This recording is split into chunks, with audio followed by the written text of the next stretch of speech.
Welcome to Khyati connects. నేను మీ విద్య. జాతీయ రాజకీయాల్లో రాజ్యసభ ఎన్నికల ప్రక్రియ ఎప్పుడు అత్యంత ప్రతిష్టాత్మకంగా సాగుతుంటుంది. ప్రతి చిన్న విషయాన్ని, నామినేషన్ పత్రాల్లోని ప్రతి అక్షరాన్ని అధికారులు అత్యంత నిశితంగా పరిశీలిస్తుంటారు. ఇలాంటి ఒక కీలకమైన ఘట్టంలో కాంగ్రెస్ పార్టీకి చెందిన సీనియర్ నాయకురాలు మాజీ ఎంపీ మీనాక్షి నటరాజన్ కు ఊహించని చట్టపరమైన ఎదురుదెబ్బ తగిలింది. ఎంతో ఆశగా రాజ్యసభ రేసులో నిలిచిన ఆమె నామినేషన్ ఒక లీగల్ నోటీస్ కారణంగా అనర్హతకు గురైందనే వార్త దేశవ్యాప్తంగా పొలిటికల్ సర్కిల్స్ ను ఆశ్చర్యానికి గురిచేసింది. రాహుల్ గాంధీ ఇన్నర్ సర్కిల్లో ఉంటూ పార్టీ సిద్ధాంతాల కోసం దశాబ్దాలుగా పనిచేస్తున్న ఒక క్లీన్ ఇమేజ్ ఉన్న నాయకురాలికి ఇలాంటి సాంకేతిక సమస్య ఎదురవ్వడం కాంగ్రెస్ శ్రేణులను తీవ్ర నిరాశకు గురిచేసింది. అసలు ఆమె నామినేషన్ ను అధికారులు ఎందుకు తిరస్కరించాల్సి వచ్చింది, ఆ లీగల్ నోటీసులో ఏముంది అనే అంశాలను మనం లోతుగా పరిశీలిద్దాం.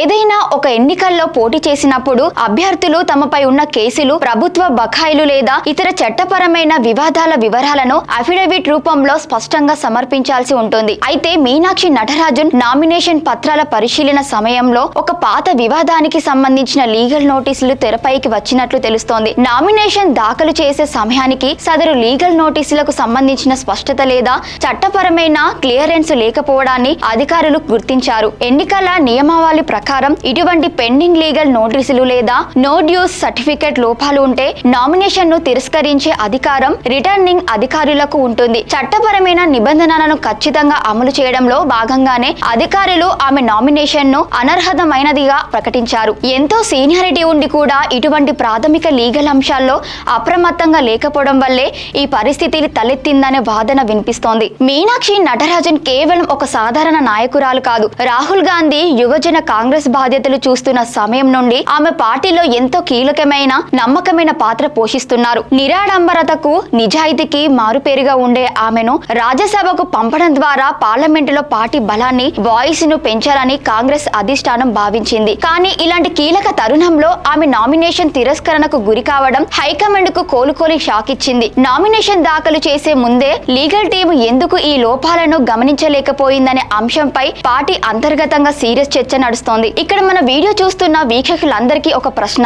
ఎంతో సీనియారిటీ మరియు క్లీన్ ఇమేజ్ ఉన్న మీనాక్షి నటరాజన్ లాంటి నాయకురాలు కేవలం ఒక లీగల్ నోటీస్ మరియు సాంకేతిక కారణాల వల్ల రాజ్యసభకు వెళ్లే అవకాశం కోల్పోవడంపై మీ అభిప్రాయం ఏంటి? పొలిటికల్ పార్టీల లీగల్ టీమ్స్ నామినేషన్ల విషయంలో మరింత జాగ్రత్తగా ఉండాలని మీరు భావిస్తున్నారా? ఇప్పుడే కింద కామెంట్ సెక్షన్ లో టైప్ చేయండి. రాజకీయాల్లో పదవుల కోసం పాకులాడే ఈ రోజుల్లో మీనాక్షి నటరాజన్ లాంటి విలువలున్న నాయకురాలు చాలా అరుదుగా కనిపిస్తారని రాజకీయ విశ్లేషకులు కూడా చెబుతుంటారు. గతంలో ఎంపీగా పనిచేసిన ఎంతో సాధారణ జీవితాన్ని గడిపిన ఆమెకు ఈ విధంగా రాజ్యసభ అవకాశం చేజారడంపై రాజకీయ వర్గాల్లో పాపం మీనాక్షి అంటూ సానుభూతి వ్యక్తమవుతోంది. సొంత పార్టీలోనే కాకుండా ప్రతిపక్ష పార్టీలకు చెందిన కొందరు నేతలు సైతం ఆమెకు ఇలా జరగడం దురదృష్టకరమని అభిప్రాయపడుతున్నారు. పార్టీ కోసం ఎంతో నిబద్ధతతో పనిచేసిన ఒక నిఖార్సైన నాయకురాలికి చట్టపరమైన సాంకేతికత శాపంగా మారడం ఆమె రాజకీయ ప్రస్థానంలో ఒక విచారకరమైన మలుపుగా మిగిలిపోయింది. మొత్తానికి మీనాక్షి నటరాజన్